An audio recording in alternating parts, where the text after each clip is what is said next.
Señor, tengo la voluntad imposible de cumplir, de dar entera y particular cuenta de todo. No por eso dejaré de contar alguna parte de los muchos problemas que hemos padecido y todavía padecemos, como de la alegría que sentimos cada vez que nuestro Señor nos ayuda a superarlos. Suplico que por el amor que siempre me tuvo, lea esta carta y no mire la mala orden del escribir, que como hace tanto que no lo hago, estando en esta tierra he perdido el estilo.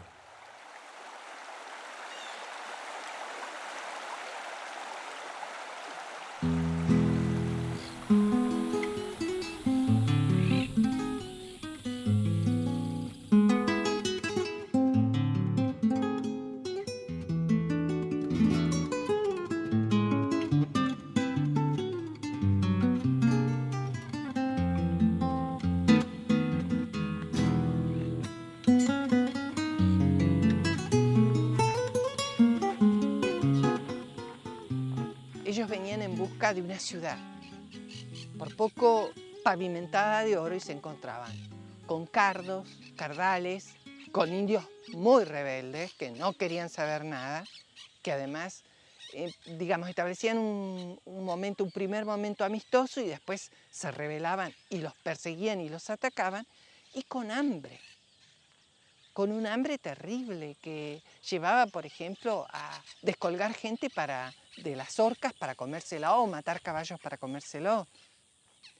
En ese momento los barcos eran pequeños, la gente dormía hacinada, no había lugar para dormir para todos, no había privacidad, no se cocinaba, no había comida caliente. La comida era agua cuando duraba, porque lo primero que se corrompía era el agua. Después una galleta marina, que es una cosa dura, y lo que los salvaba era la posibilidad de cebollas crudas y a veces algún tipo de licor, vino, pero también el vino, cuando se cruzaba el Ecuador, se pervertía, se perdía su calidad. El viaje era muy difícil porque el barco no cortaba la ola, sino que la cabalgaba. O sea que los procesos de mareo eran terribles. O sea, para navegar había que ser hombre de pelo en pecho porque realmente llegaban destrozados.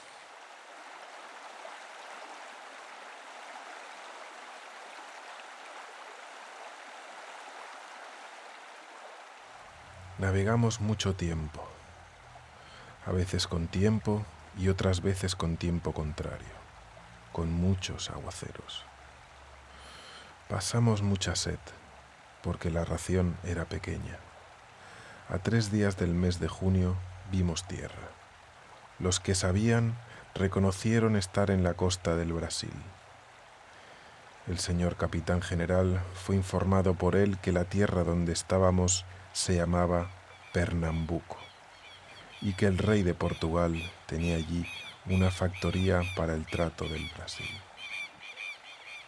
Hay en la tierra muchos mantenimientos de maíz mandío, que son unas raíces con las que se hace muy buena harina blanca. Cómenla con pan, hecha harina tostada. Hay otras raíces que se dicen patacas, cómense cocidas y asadas son muy buenas.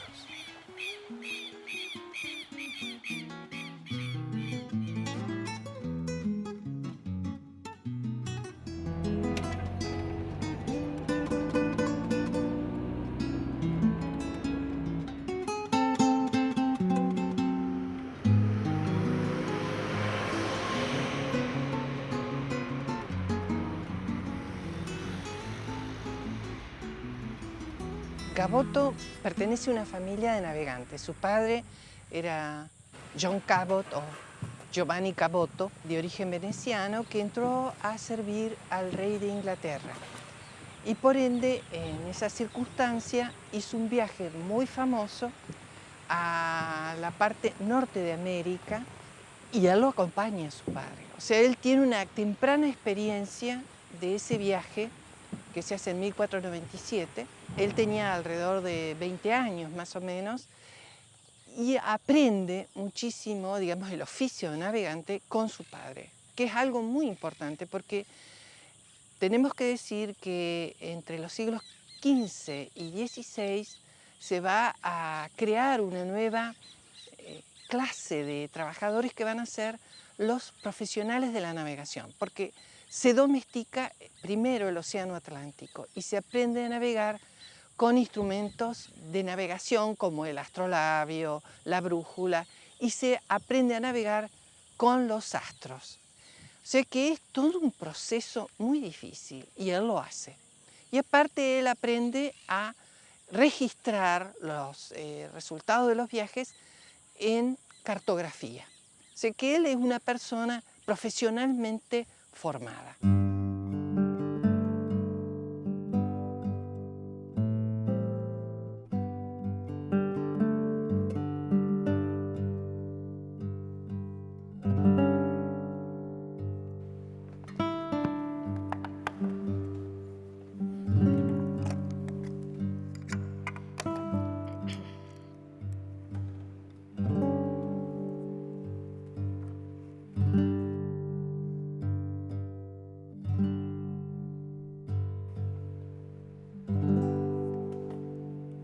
José Toribio Medina es un investigador chileno, es un bibliófilo, es un historiador increíble que en su larga carrera transcribió gran cantidad de documentos y no solo se limitó a los documentos propios de la historia chilena, sino también amplió su búsqueda e incorporó mucha documentación del Río de la Plata. Se partió con la dicha armada con determinación de ir al río de Solís y dejar el viaje principal, y así arribaron a una isla que se dice de la Bahía de los Patos, que es cerca del dicho río de Solís.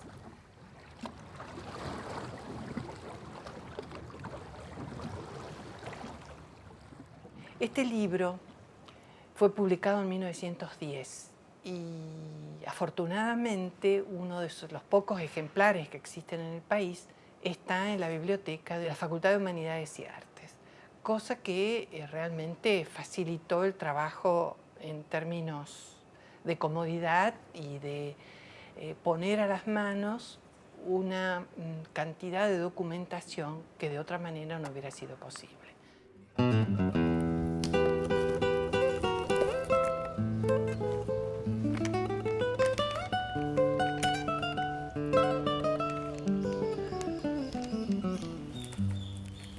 Pero hay un documento que es esencial para esta expedición, que es la carta de Luis Ramírez. Es un documento realmente que abre una ventana hacia la intimidad de una familia. Cuenta todo lo que pasó, o sea, todas las vicisitudes, cómo Gaboto toma la decisión de cambiar el rumbo y tomar esta determinación de venir hacia el Río de la Plata.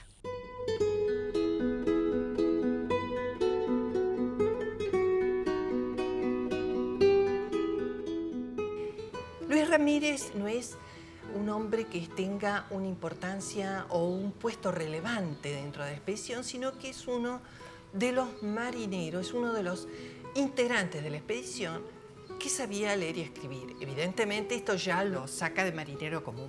Es un testigo muy confiable porque no tiene ningún deseo de ni justificarse ni tiene responsabilidad. Entonces él escribe como un testigo sin compromisos. Esta carta de Luis Ramírez es una carta que se manda a España en 1528 en una carabela que despacha el capitán general Gaboto, y en esa carabela se manda mucha documentación, pero documentación que había pasado la censura de Gaboto. Esta carta es una carta privada y es el único documento que tiene esa característica. ¿Por qué? Porque es una carta al padre de Luis Ramírez en España, en el que le da noticias de la real aventura que está viviendo, que es la instalación de los españoles en la zona del Río de la Plata. Melchor Ramírez y Enrique Montes, que habían quedado de una armada de Juan Díaz de Solís, muerto a manos de los indios, hacía 13 o 14 años que estaban en aquella tierra. Montes vino a la nave capitana y le contó al señor capitán general cómo habían quedado en aquella tierra, y también de la gran riqueza que en aquel río donde mataron a su capitán había. Ellos lo sabían porque habían aprendido la lengua de los indios. Dijo que si queríamos seguirlos, que nos cargarían las naves de oro y plata, porque entrando por el río de Solís iríamos a dar en un río que llaman Paraná, el cual es caudalosísimo y entra dentro en el de Solís con 22 bocas. Subiendo río arriba por el Paraná y otros que a él vienen a dar, hay una sierra a donde muchos indios acostumbraban ir y venir, y que en esta sierra había mucho oro y plata y otro género de metal, y que esta sierra atravesaba por la tierra más de 200 leguas, y que en ella había muchas minas de oro y plata y de los otros metales.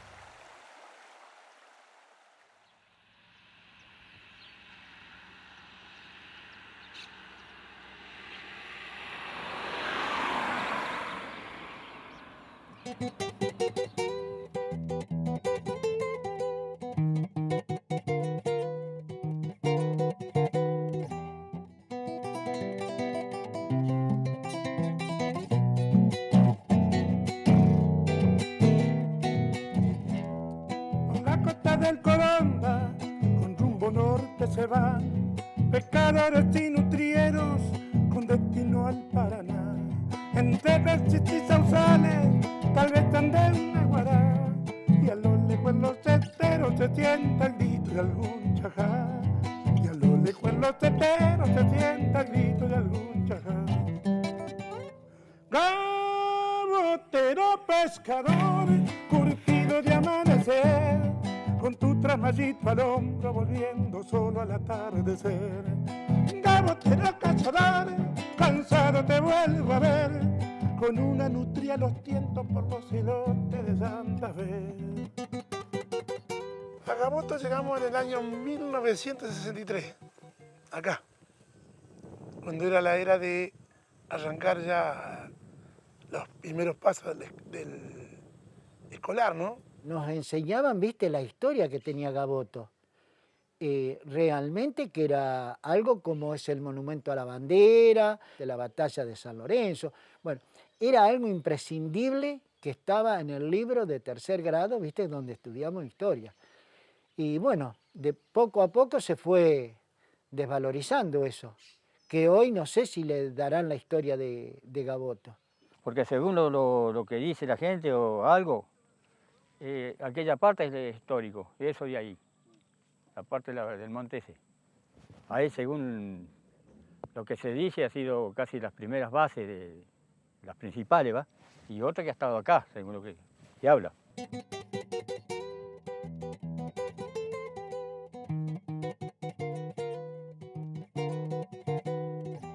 Primero vino Hernández Magallanes, después vino Solís y después vino Gaboto. Gaboto es el que ancló aquí.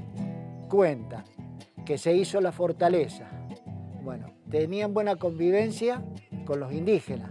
Estuvieron 823 días, dice, que fue cuando por causa, que hay una leyenda, no sé si será verdad o no, de Lucía Miranda, que por esa mujer se pelearon los caciques, Mangoré y Siripo, con la gente de Sebastián Gaboto. Mira, para mí lo primero que uno rescata de esto es la historia que tiene este pueblo, donde llegaron por primera vez la civilización europea y bueno, se desarrolló para mí América del Sur justamente de acá. No creo que en nuestra Argentina haya otro lugar más antiguo que acá, Gaboto. Se dice que fue la primera misa cristiana, la primera Navidad, el primer intercambio comercial, la primera siembra de trigo, muchas cosas.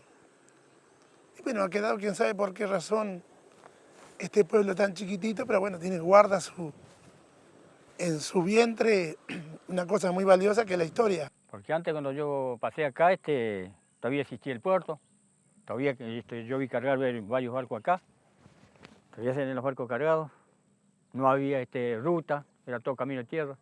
Y Gaboto, la mayoría de la gente de acá vive de la pesca, de la caza y de la isla. Y el pueblo era chiquito, porque esto de acá, toda esta zona de acá no existía. Había algún rancho perdido medio entre los montes, porque era casi todo monte. Toda esta ladera, acá había algunas casas. Después para este lado no había casi nada. Era todo despoblado. Y Gaboto, qué sé yo, con la cantidad de años que tiene, tendría que ser Buenos Aires. Lo que uno se siente afectado, aquel que nos gusta la historia, ¿viste? Es que esté tan estancado, que no le dé el verdadero valor que tiene Gaboto. Que nuestro pueblo no sea el último, ¿viste? Siendo que es el primero.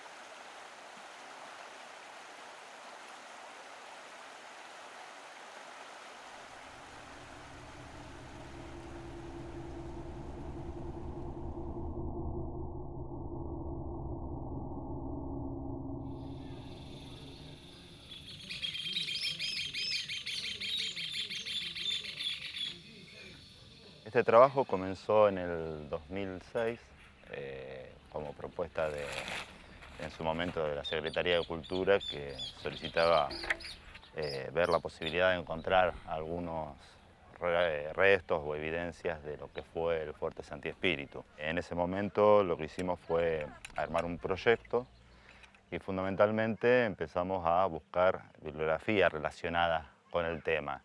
Y aquí es muy importante destacar un poco el trabajo que hizo María Eugenia Estiz, que hizo un relevamiento de toda la documentación que se le hizo a Gaboto en su momento, después del fracaso en principio de la expedición. Estas son del 7C, de la misma cuadrícula. Todas estas pueden ser otros pedacitos, cuidado. Se ve que había un lugar donde estaban todas estas cuentas. Como si hubiera sido un depósito, aparentemente. ¿Te acordás que María Eugenia decía eso? Que había un lugar donde depositaban. Que ella decía, encontraron el depósito. La zona era un cuadrado de 17 kilómetros cuadrados y empezamos en la parte, digamos, oeste de la zona.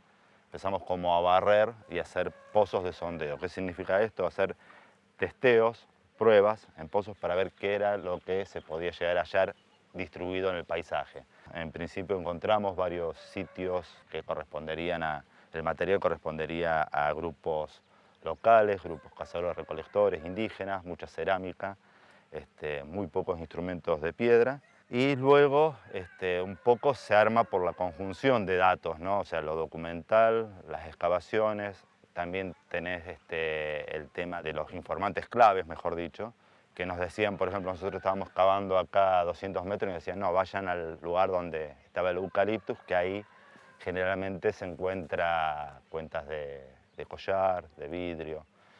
Bueno, vinimos a esta zona, empezamos a hacer pozos y fue en el único lugar hasta ahora en donde se encontró material de procedencia local de los grupos originarios de acá, con material de procedencia europea, fundamentalmente cerámica vidriada, algunas cuentas y también se ha encontrado, por ejemplo, un dado de metal.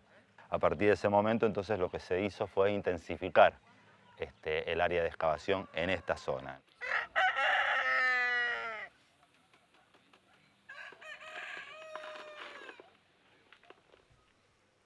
En particular lo que estamos haciendo acá es utilizando un método que se llama georradar. El georradar lo que hace básicamente es envía una señal electromagnética Y la Tierra, lo que hay en el interior, cualquier variación en sus propiedades físicas, genera una señal, un rebote. Entonces, si uno a través de métodos numéricos puede analizar esos rebotes, puede interpretar lo que hay abajo y obtener imágenes con resolución del suelo. La naturaleza en realidad tiene una distribución caótica, no es uniforme ni es ordenada.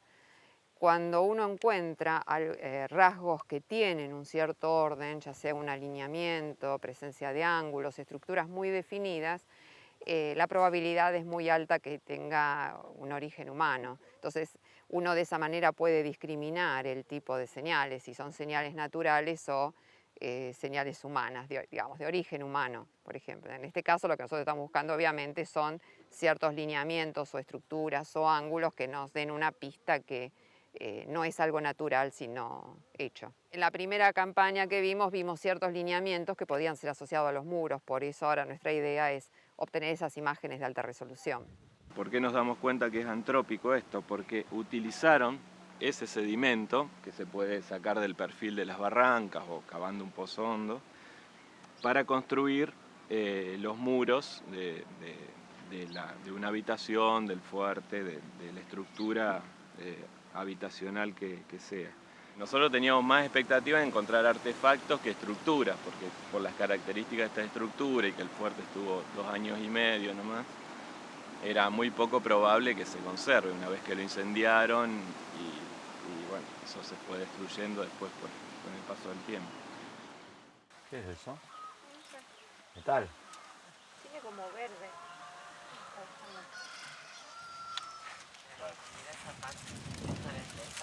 Que sepa que... No, míralo, Gaby. Redonda. Esférica. Míralo. Uy, este puede ser un cascabel, ¿sí? Sí, no quería decirlo. No me muero. Y ese es de roca. Es un cascabel. Un cascabel. Mire. No, esto es un gran A ver, hallazgo. mostrámelo. Fui yo. No, Anoten que yo me di cuenta. y es el que va en la ropa. Bueno, esto probablemente sea un cascabel que se usaba como adorno prendario, ¿no? de las prendas de vestir. No, esto sería parte de uno de los objetos, tantos objetos personales que traía la gente al lugar. Lo que se hizo acá fueron excavaciones, en principio eran pozos de 50 por 50 para ver qué era lo que iba apareciendo, y luego, de acuerdo a la profusión de hallazgos o a la potencialidad que tiene el sitio, digamos, de qué manera van apareciendo, se hicieron cuadrículas. Las cuadrículas son de 1 por 1, todo se va excavando con cucharines, como lo ven ahí, pinceles, todo eso se pone en baldes, todo lo que se encuentra, todos los fragmentos que se van encontrando, de lo que sea cerámica, óseo, lítico, lo que sea, se va registrando en unas planillas, ¿no? La posición en que se encuentra. Esto es el equivalente a la cuadrícula y se anota todo lo que va apareciendo. Nosotros hicimos un código con colores, que cada color significa un tipo de material distinto. El rojo es la cerámica, el rojo con la cerámica local sería. El rojo con un círculo negro sería la cerámica europea.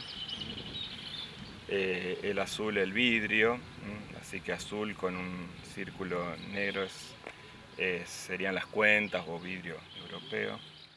Se anota la profundidad por niveles, generalmente en este caso serían niveles artificiales de 5 centímetros, se va bajando paulatinamente, o sea que es un trabajo que se demora, lleva tiempo, hay que tener mucha paciencia, y todo lo que se va sacando de tierra con los cucharines, una vez que están en los baldes, se lleva a lo que es allá la zaranda.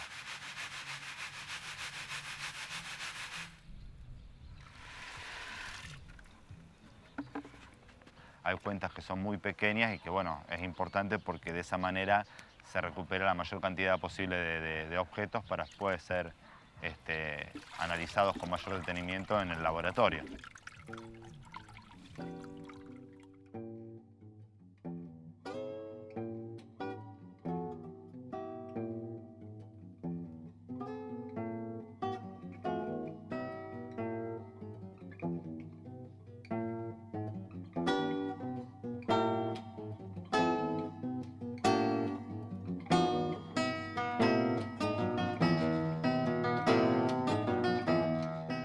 Gaboto cuando viene remontando el río Paraná.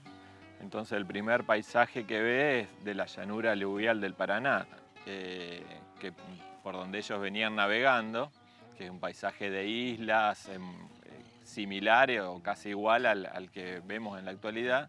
Y por otro lado, hacia el oeste, digamos, está toda la llanura pampeana, que el paisaje es el que está más transformado en la actualidad, es el que no vemos, pero que acá en parte, en algunos relictos, queda parte de lo que fue ese paisaje, que eran llanuras con pasturas y montes de espinillos, algarrobos, no montes cerrados, sino montes más abiertos, que era totalmente diferente incluso en cuanto a los recursos vegetales y animales, el tipo de animales y plantas que había y de las que se podían alimentar, digamos, la gente, son diferentes las que hay en la llanura pampeana que en la llanura aluvial del Paraná, que está al lado. Entonces era un área rica también en recursos, porque los grupos indígenas tomaban de recursos animales, cazaban animales, pescaban de las dos zonas.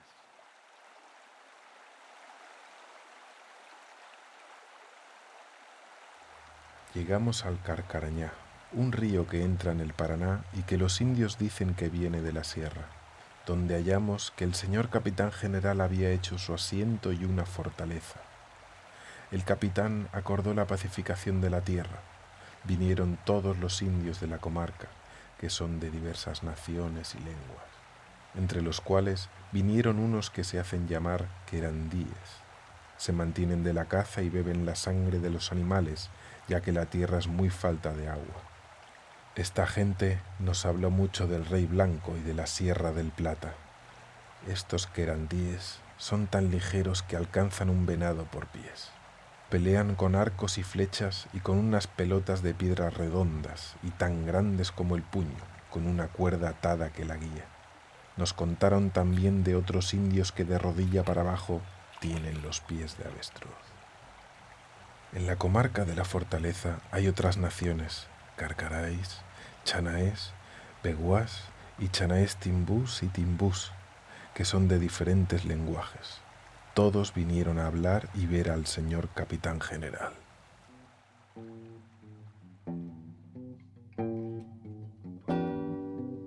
Acá desde hacía muchos, por lo menos 1500, 2000 años antes que llegue Gaboto, vivían grupos cazadores-recolectores que tenían una economía basada principalmente en la caza, la recolección y la pesca. Eran grupos móviles, principalmente se basaban en la extracción de recursos naturales, que eran los timbúes, por ejemplo. Después había otros grupos que eran más de la zona de la llanura pampeana, que vivían desde aquí hacia el oeste, que eran los querandíes. En el área, en la región, ya había grupos guaraníes también, que ya son grupos que tienen ya un sedentarismo, que son grupos que vienen bajando del sur de Brasil y lo que ahora es el sur de Brasil y Paraguay. Y bueno, fueron justamente estos grupos los que le alimentaron, digamos, cuando llegó la expedición a este lugar. Es decir, que comieron pescado, las cosas que ellos comían les proveyeron a los españoles que venían casi sin comida y sin recursos, ¿no?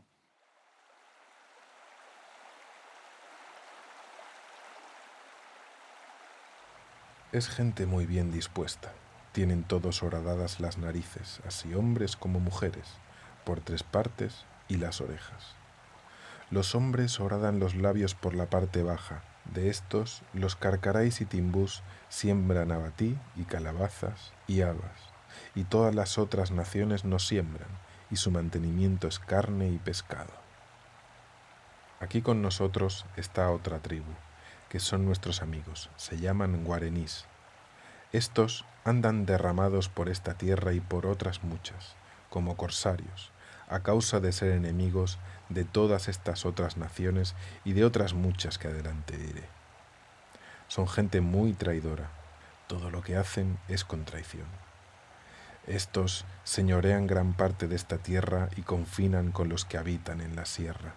Traen mucho metal de oro y plata en muchas planchas, orejeras y en hachas, con que cortan la montaña para sembrar.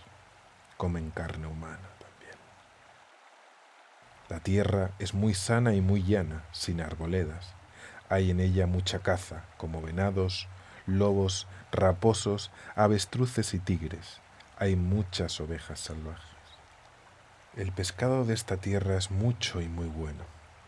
Es tan sano que todos los hombres que enfermos e hinchados por el hambre, con tener dieta con pescado y aguas tartar, en menos de 2 meses estábamos todos tan buenos y tan frescos como cuando salimos de España.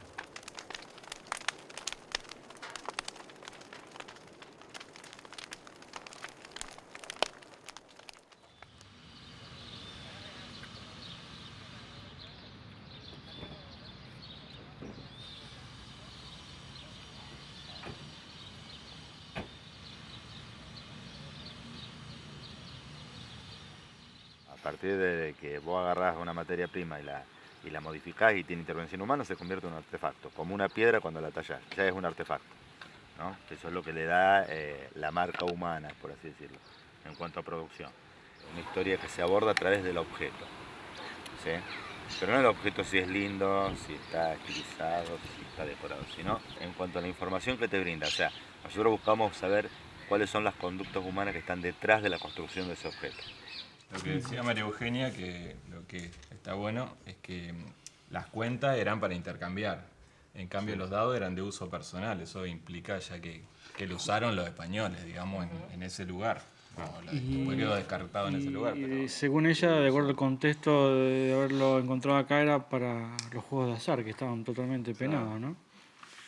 Bueno, acá está la planimetría del sitio. Acá tenemos la parte del terreno donde estuvimos excavando, con las cuadrículas todas marcadas. Estos son los puntos para las curvas de nivel y la ubicación general y eso. Esto sería el total de todas las campañas. Este es el total de todas las campañas. Acá, este sería este. Claro, y ese sería este acá. La diferencia es que acá está marcado lo que vos decías, la proyección, la dirección de las anomalías. De los muros, claro, de las anomalías. Y otro gran desafío es que estamos en el límite del sitio, porque ya acá comienza el talud. Sí. Porque acá ya comienza la bajada hacia el río Coronda y acá la bajada hacia el río Carcarañá. O sea que probablemente el fuerte siga por este lado y el agua se lo llevó. No sabemos. Todavía no sabemos. Claro. Pero, digamos, de todo esto, las prospecciones que hicimos acá, todo apunta a este sector. Como que todo iría para allá. Pero para acá hay 3 metros de profundidad que tiene que ver con la cuenca del Coronda y del Carcarañá. La continuación de lo que serían los muros se proyecta así, así y así. Más claro, lo que había salido ahí es como un rectángulo en esta dirección, así. Así acá no se ve, pero bueno, continuaría por acá. Claro. Y después vendría más o menos así, y acá no sabemos hasta dónde sigue. Pero seguro es esto entonces ahora, que fue lo que se barrió. Esto coincide. Esta sería una pared, esta acá. Acá como que nos encontramos con 2 paredes. Nosotros pensamos que había una y nos encontramos con 2. Y entre medio es donde aparece todo el material quemado, fundido, las cuentas, los dados. Así que habría que ver bien qué es esto. Si es una habitación donde se guardaba algo, qué es lo que pasó ahí. Sí, el hecho de que haya cuentas de collar no implica que haya mujeres. Eran básicamente para intercambio. Habría que ver, tampoco encontramos ninguna otra evidencia de uso personal que pueda relacionarse a una mujer. Así que... Algo muy llamativo de las visitas de la gente al sitio es la referencia a Lucía Miranda. Y es increíble cómo, digamos, constantemente hacen referencia a si había en la expedición de Gaboto mujeres y si la historia de Lucía Miranda es verdadera.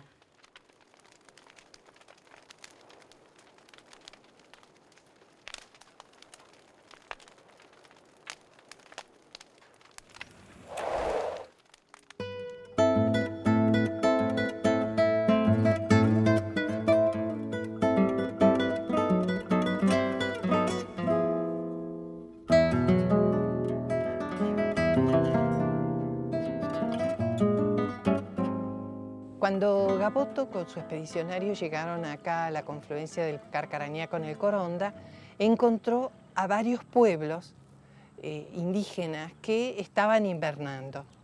Estaban los guaraníes, querandíes, chanatimbú, beguá, más al norte de los Corondá. O sea, había toda una serie de pueblos que estaban pasando el invierno. El primer contacto entonces fue pacífico, los indígenas los aceptaron muy bien, los recibieron muy bien y les proveyeron de comida y servicios.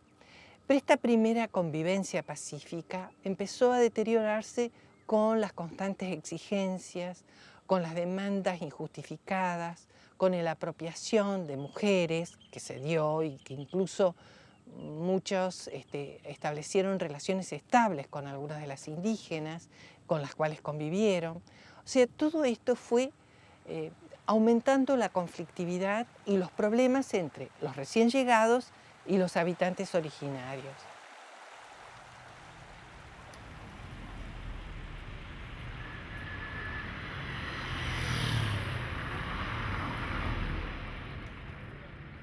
La leyenda de Lucía Miranda a mí me interesó como parte de los primeros relatos de la conquista del territorio que fue después del Río de la Plata.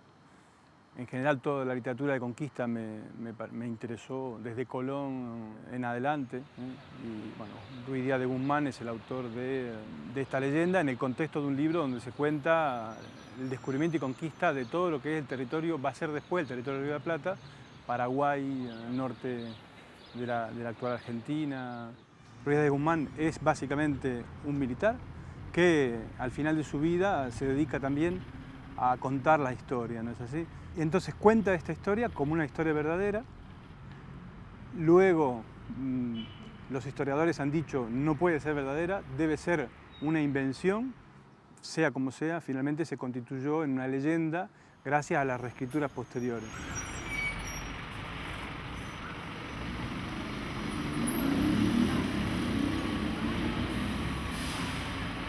La conquista fue un acto violento, eso es innegable, y no solamente de parte de los españoles contra los indígenas, evidentemente los indígenas debieron defenderse y han debido también ejercer la violencia, más allá de quién empezó, es un hecho que atravesado por la violencia. Y en esta leyenda, además de los elementos específicos que hacen a lo americano, las tribus indígenas y tal, y los españoles, etc., está el elemento de la violencia. Y aunque de manera invertida o deformada, finalmente la leyenda logra transmitir una verdad sobre esos episodios de la conquista, y es la cuestión de la violencia. La cuestión de la violencia.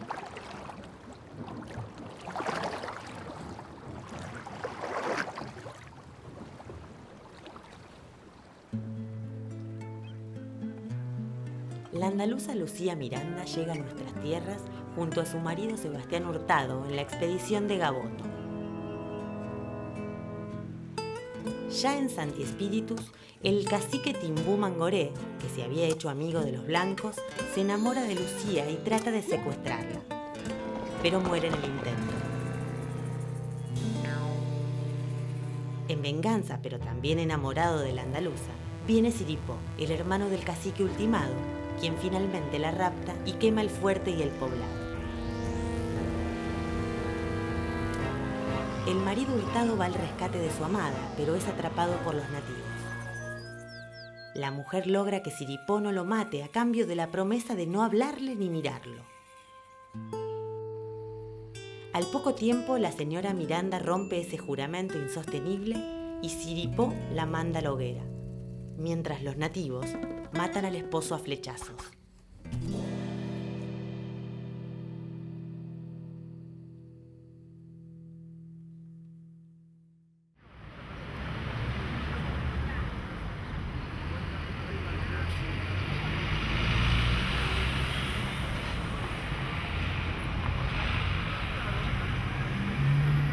En el caso de la leyenda, es un crimen cometido por los indios contra una mujer blanca. Martínez Estrada dice, la realidad de la historia de la conquista del Río de la Plata y en general de América es completamente inversa. Evidentemente, son las mujeres indígenas y los indígenas quienes fueron violentados por los españoles. Y esta historia viene como a invertir la verdad histórica contando las cosas al revés de cómo sucedieron. Evidentemente los españoles y los conquistadores en general no están dispuestos a reconocer, todavía hoy, hay dificultades para reconocer el crimen, de dónde proviene nuestra historia. De dónde proviene, pero no solamente en la lejanía, actualmente todavía, el racismo es una moneda corriente en diversas formas en todo el espacio latinoamericano y en particular en la Argentina.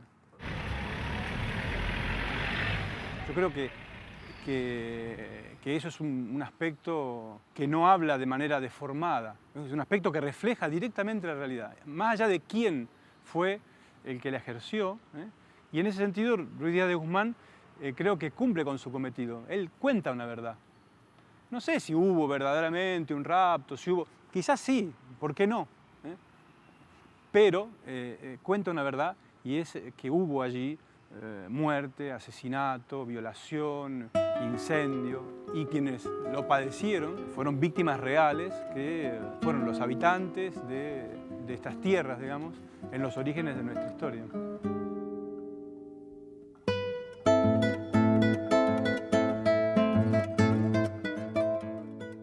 Hubo incidentes, aislados pero lo hubo, en que se encontraron 3 europeos muertos, las ropas de 3 europeos que habían sido muertos por un grupo indígena habitante de las islas. Ese caso se resolvió con una primera expedición punitiva que atacó justamente a un grupo que no los había matado. Entonces, eso empeoró aún más la relación.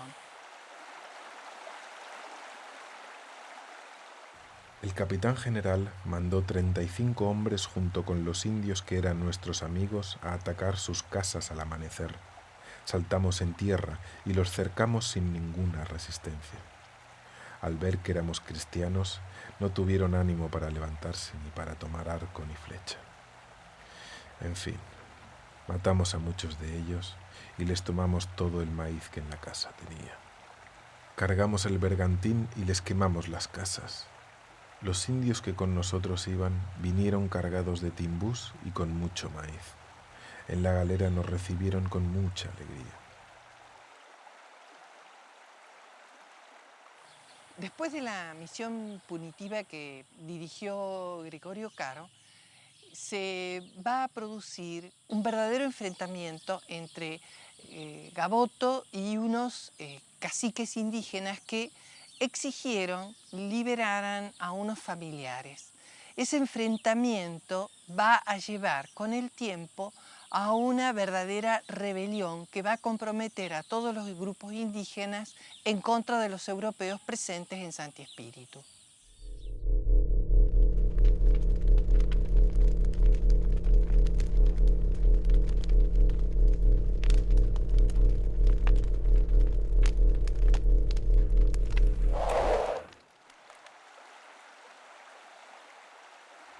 Hago saber a vuestra merced que esta tierra donde ahora estamos es muy sana y de mucho fruto, porque se sembraron para probar si daba trigo y sembraron 50 granos de trigo, y cogieron por cuenta 550 granos. Esto en 3 meses, de manera que se da 2 veces al año. Escríbolo a vuestra merced por parecer cosa misteriosa. Así quedo en este puerto de San Salvador, que es en el río de Solís, a 10 días del mes de julio de 1528. El humilde y menor hijo que las manos de vuestras mercedes besa, Luis Ramírez.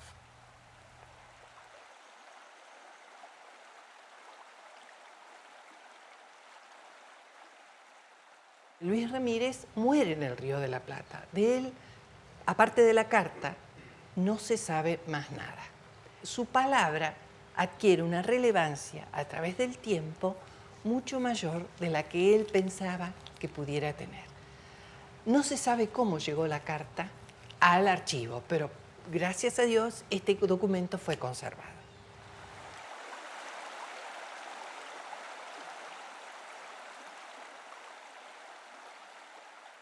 Nuestro objetivo era encontrar evidencia material arqueológica. Como proyecto arqueológico, lo que faltaba era la evidencia arqueológica. Si en 17 kilómetros cuadrados se encontró solamente una pequeña cuenta del otro lado, una sola, y todo material indígena. Y en este lugar, que es totalmente reducido, ¿cuánto tendrá? 900 metros cuadrados, el terreno, 30 por 30, un poco más. Encontramos muchísima cantidad de material hispano, y teniendo en cuenta que el asentamiento duró apenas casi 3 años, entonces, bueno, es como que la cosa se va dando, van encajando las piezas. El conjunto de evidencias que encontramos, junto con la evidencia arqueológica, sumado a la evidencia histórica, hizo que, bueno, ya podamos afirmar que esto era el asentamiento del Fuerte Santi Espíritu.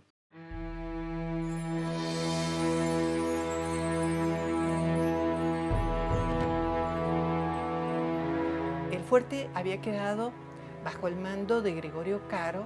Había recibido órdenes de retirar el techo de paja, aumentar las guardias, porque se había detectado un gran malestar entre los pobladores indígenas de la región.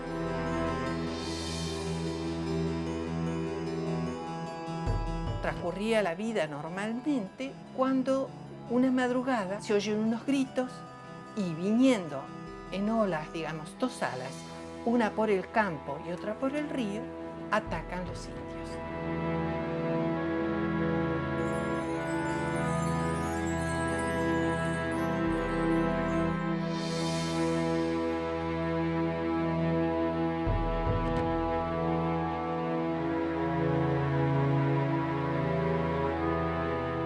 Los indios venían y disparaban flechas encendidas, y allí se produce una escena de gran confusión. Una parte corre hacia los botes, hacia las naves, otra parte intenta volver hacia atrás para hacer frente a los indios, pero el número y la ferocidad del ataque conspira contra los defensores.